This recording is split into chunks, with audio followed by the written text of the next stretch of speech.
Câmeras e escutas ilegais foram encontradas na sala da presidência e no colégio de líderes da Assembleia Legislativa de Mato Grosso. Deputados suspeitam que o esquema de arapongagem possa ter partido de dentro do próprio legislativo.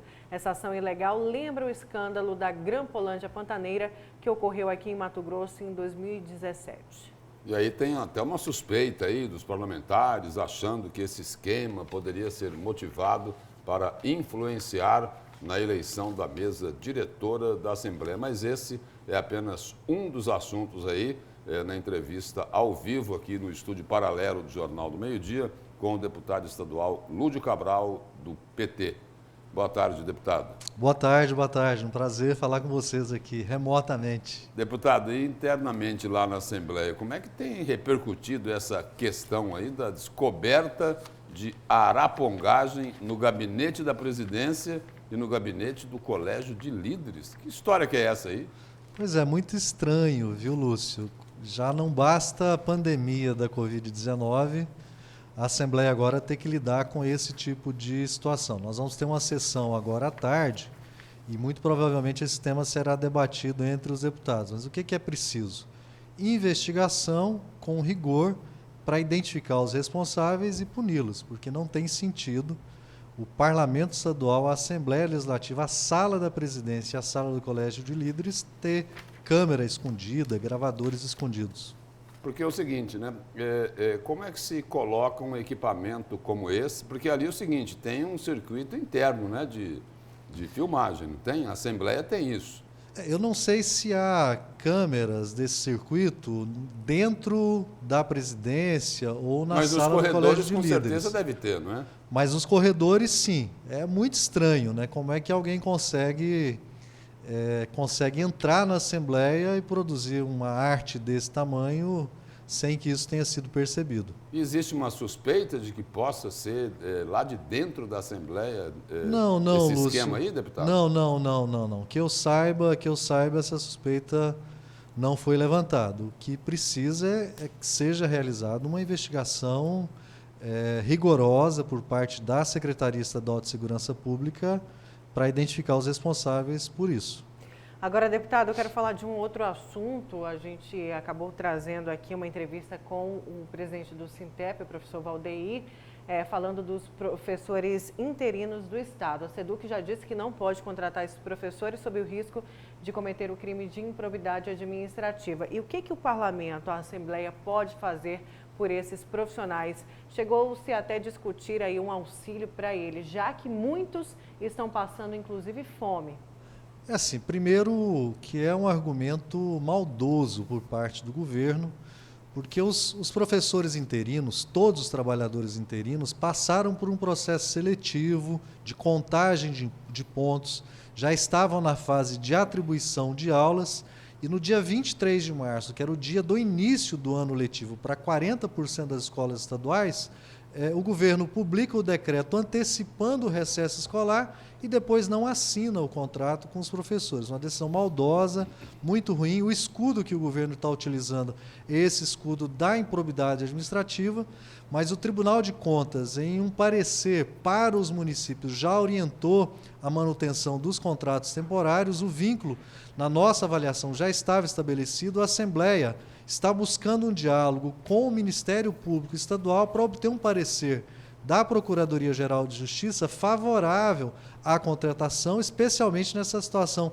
excepcional que nós temos para tirar do governo esse escudo maldoso, que é o do discurso da improbidade. Agora, deputado, tem aí uma agenda aí da Assembleia Legislativa com o Ministério Público, né, para que possa se corrigir, né, ou permitir ao governo que não fique aí na alça de mira dos promotores sobre improbidade administrativa. Já foi marcada essa audiência aí com o Procurador-Geral do Ministério Público? Isso, nós tivemos na segunda-feira passada, no período da manhã, uma reunião da mesa diretora, a Comissão de Educação, com o Sintep. Tomamos esse encaminhamento, a mesa diretora ficou de agendar com o Ministério Público. Nós estamos aguardando esse agendamento para poder abrir esse diálogo e buscar uma solução rápida para essa situação, porque são milhares de famílias em situação de desamparo absoluto. Porque todo ano há esse processo de renovação dos contratos e os trabalhadores recebem até dezembro, depois ficam janeiro, fevereiro, voltam a receber em março. Exatamente no mês em que voltariam a receber, tiveram essa notícia muito triste por parte do governo, numa situação em que não há outra alternativa para eles buscarem para assegurar o seu sustento. Deputado, eu quero voltar ainda sobre as ações da Assembleia, principalmente diante desta pandemia. O parlamento é muito cobrado, mais ainda agora diante do coronavírus, pela população, quando se fala em ajuda e fazer a sua parte, né? Muita gente fala da verba indenizatória da Assembleia Legislativa, R$65 mil, e de que isso tudo deveria ser doado para o combate ao coronavírus, mas ficou a cargo aí de cada deputado decidir quanto que vai dar e se vai dar. O que o senhor acha sobre isso? O senhor acredita que a Assembleia não está fazendo dever de casa nesse sentido, deputado? Naira, assim, você sabe, eu sou deputado de oposição, mas eu tenho que ser muito sincero. A Assembleia, na pandemia, tem trabalhado mais do que nos nossos períodos normais de funcionamento. Nós temos feito uma média de 6, 7 sessões extraordinárias, reunido as comissões de forma permanente. Hoje de manhã, eu já participei de uma reunião da CCJ, de uma reunião da Comissão de Meio Ambiente. Agora à tarde, temos uma sessão extraordinária. Quarta-feira, sessão o dia todo, 3 sessões para tratar de vários projetos. Os deputados já apresentaram mais de 30 projetos focados especialmente nessa questão da pandemia. A Assembleia já disponibilizou para o governo do Estado R$10 milhões para aquela obra de ampliação do Hospital Metropolitano, que vai assegurar 200 novos leitos específicos para a Covid-19. Há mais R$20 milhões disponibilizados pela Assembleia Legislativa para atender o sistema de saúde no interior do Estado, e cada deputado tem feito esforço individual no sentido de utilizar os recursos que estão à sua disposição para ajudar da melhor forma possível a população nesse momento de tanta dificuldade. Mas é importante ressaltar isso. A Assembleia tem trabalhado muito nesse período da pandemia para poder auxiliar a população. Deputado, o senhor falou aí do trabalho das comissões nesse período. O senhor é integrante lá da Comissão de Saúde. Deputado, quando é que vão resolver o problema da Central de Regulação? Lúcio, cheio de problema lá, não é? Muito problema. Não sei se você se lembra, no final de março, eu convoquei uma audiência pública, apresentei um requerimento de uma audiência pública para debater exatamente a fila de espera no SUS. No dia 27 de novembro do ano passado, haviam 315 mil pessoas na fila, aguardando em média 493 dias para realizar consulta especializada, exame especializado, internação clínica, cirúrgica, oncológica, mais de 500 pessoas na fila aguardando agendamento de internação para cirurgia de problemas graves como câncer. Então, nós íamos debater isso numa audiência pública no dia 6 de abril. O problema está no complexo regulador, na falta de sintonia entre a ação do governo do Estado, a ação dos municípios, um problema grave, e isso antes do advento da pandemia da Covid-19. A Central de Regulação, o senhor falava agora há pouco aí, está recusando pacientes, deputado? Não, e nesse momento agora... pacientes com câncer, inclusive?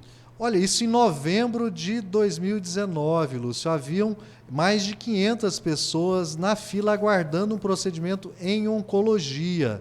No total, em todas as áreas, 315 mil pessoas aguardando, em média, há 493 dias para realizar algum procedimento no SUS. Portanto, o nosso sistema já funciona no limite da sua capacidade e já vive um colapso que é crônico para atender toda a demanda da população. Agora, com a pandemia, com a suspensão de serviços que a gente considera eletivos, esse quadro está se agravando, infelizmente. A Comissão de Saúde, nós temos nos reunido toda semana, religiosamente, para debater a pandemia e para debater esses problemas crônicos estruturais no nosso sistema de saúde. Há um problema adicional novo, que foi a decisão na semana passada do governador em transferir o SAMU para a segurança pública, uma medida inoportuna que exigiria um debate bem aprofundado. Então, assim, a gente tem tratado dessas pautas com todas as limitações para procurar forçar o poder público estadual, em articulação com os municípios,